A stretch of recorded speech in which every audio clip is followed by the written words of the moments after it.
नमस्कार, मैं पंडित नितिन जेटली, ज्योतिषाचार्य एवं वास्तु विशेषज्ञ। आज सूर्य की श्रृंखला को आगे बढ़ाते हुए बात करेंगे सन इन सेवेंथ हाउस। सूर्य जब सप्तम भाव में विराजमान होते हैं तो जातक को क्या परिणाम मिलता है। सूर्य, जिसे ग्रहों का राजा भी कहा जाता है, मान सम्मान प्रतिष्ठा का कारक है। सूर्य राजनीति का कारक है, राजनेता का कारक है, गवर्नमेंट सर्विस का कारक है, सरकारी नौकरी का कारक है। सूर्य समाज में आपको कितनी ख्याति प्राप्त होगी, ये चीज आपकी जन्म पत्री में दर्शाता है। सूर्य का सप्तम भाव में बैठना क्या परिणाम देता है, आइए चर्चा करते हैं। काल पुरुष की कुंडली में या जन्म पत्री में जब सप्तम भाव में सूर्य विराजमान होते हैं,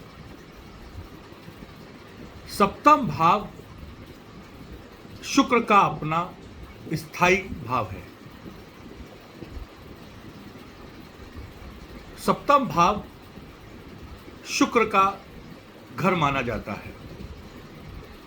तो सर्वप्रथम सूर्य जब यहां विराजमान हो तो आप शुक्र को जन्म पत्री में देखें कि आपका शुक्र कितना बली है। जन्म पत्री में शुक्र किस भाव में बैठा है, शुक्र किस नक्षत्र में बैठा है, अपने मित्र नक्षत्र में बैठा है या शत्रु नक्षत्र में बैठा है, और कितना बली है जन्म पत्री में।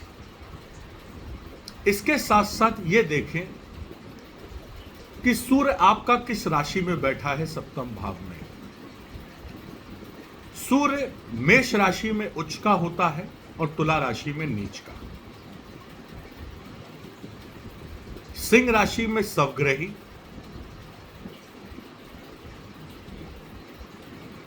बाकी मैंने पिछले वीडियो में सारा बताया हुआ है कि सूर्य का किस किस राशियों में, सूर्य मित्र राशि में है तो वो कौन सी राशियां होंगी, या सूर्य किन राशियों में अपने आप को कंफर्टेबल महसूस नहीं करता। मैंने पिछली अपनी 6 वीडियो में सारा डिस्क्राइब किया हुआ है। आज मैं जनरल प्रेडिक्शंस आपको दे रहा हूं। बहुत जनरल प्रेडिक्शंस हैं कि सूर्य जब सप्तम भाव में बैठता है तो उसके क्या परिणाम मिलते हैं। सप्तम भाव से हम विचार करते हैं पार्टनरशिप का, आपके लाइफ पार्टनर का, आपके जीवन में आने वाले उस व्यक्ति का जो आपके जीवन को आगे बढ़ाता है। सप्तम भाव एक वो इंजन है जिसमें एक पहिया आप हैं और दूसरा पहिया आपका जीवन साथी है। और वहां जब ग्रहों का राजा सूर्य बैठ जाए तो गति तो मिलती है। और अगर सूर्य अच्छी स्थिति में यहां बैठा हो, सूर्य उच्च का होके बैठा हो, सूर्य बली होके बैठा हो, किसी ग्रहण दोष में ना हो, सूर्य की स्थिति अगर सप्तम भाव में अच्छी है तो मान के चलिए आपको जो लाइफ पार्टनर मिलेगा वो आपको जीवन में आगे बढ़ाएगा। आपके विवाह के बाद आपका भाग्य उदय होगा। पहली चीज ये मान के चलेंगे। इसमें कंडीशन एक ही है कि शुक्र को देखें, शुक्र भी बली होना चाहिए आपकी जन्म पत्री में, और सप्तम भाव का जो लॉर्ड है, जिस राशि में सप्तम भाव में सूर्य बैठा है, वो भी बली होना चाहिए। निश्चित तौर पे आपके विवाह के बाद आपका भाग्य उदय होगा। अगर सूर्य आपका सप्तम भाव में बली है, आप समाज में मान सम्मान पाएंगे, सरकारी नौकरी के आपके अच्छे योग बनते हैं, आप राजनीति में जा सकते हैं। सप्तम भाव का सूर्य जब सप्तम भाव में बली होता है तो ऐसा व्यक्ति अपनी मेहनत द्वारा समाज में अपने आप को स्थापित करता है। चाहे उसे विरासत में जितनी भी बाप दादा से कितनी भी प्रॉपर्टी मिली हो, अपने पूर्वजों से जितनी मर्जी प्रॉपर्टी मिली हो, लेकिन वो समाज में अपना स्थान स्वयं बनाता है।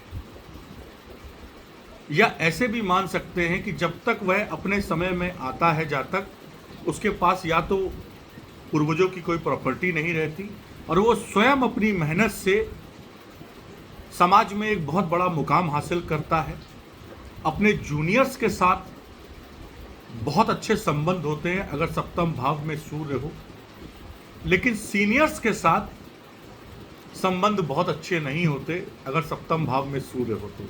सीनियर्स के नहीं सुनते ऐसे लोग जिनका सप्तम भाव में सूर्य होता है, क्योंकि सूर्य ईगो का भी कारक होता है। लेकिन जूनियर्स को बहुत खुश रखते हैं, अपने मित्रों को बहुत खुश रखते हैं, बहुत मेहनती होते हैं, अपनी मेहनत से ही, चाहे धीरे धीरे, लेकिन अपने मेहनत से ही ये बहुत बड़ा मुकाम हासिल करते हैं। सूर्य अगर बली है आपका सप्तम भाव में, अच्छी पोजीशन में है, तो जीवन में ये आपको वैवाहिक सुख के साथ साथ अच्छी संतान का भी सुख देता है, पिता का भी सुख देता है। पिता से बहुत आशीर्वाद प्राप्त कराता है और जीवन में आप निरंतर प्रगति के मार्ग पे चलते हैं। अब एक कंडीशन इसमें यह बनती है कि यही सूर्य यहां नीच का हो जाए, तुला राशि में हो जाए और किसी प्रकार से ग्रहण योग में बैठा मिले, या सूर्य के साथ राहु बैठ जाए, सूर्य और राहु का दृष्टि संबंध बन जाए, शनि और सूर्य का दृष्टि संबंध बन जाए या साथ बैठ जाए, केतु और सूर्य का दृष्टि संबंध बन जाए या साथ बैठ जाए, तो ऐसी स्थिति में अगर सूर्य के साथ शनि केतु राहु संबंध बना लें और सूर्य नीच अवस्था में आ जाए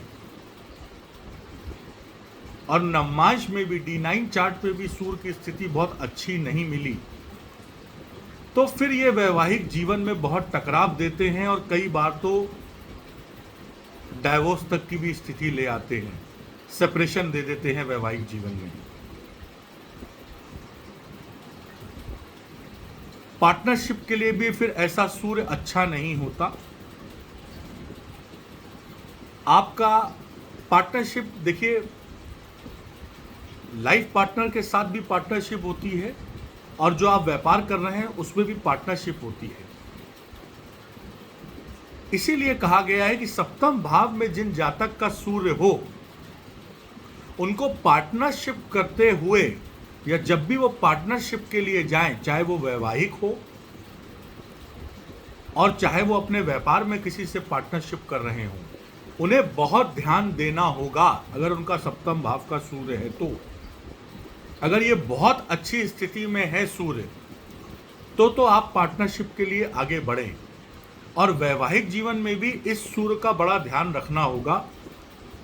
अगर ये ग्रहण योग में है, नीच अवस्था में है या किसी भी प्रकार से सप्तम भाव में सूर्य पीड़ित है, तो विवाह से पहले जन्म पत्री का मिलान बहुत अच्छे से कराइए।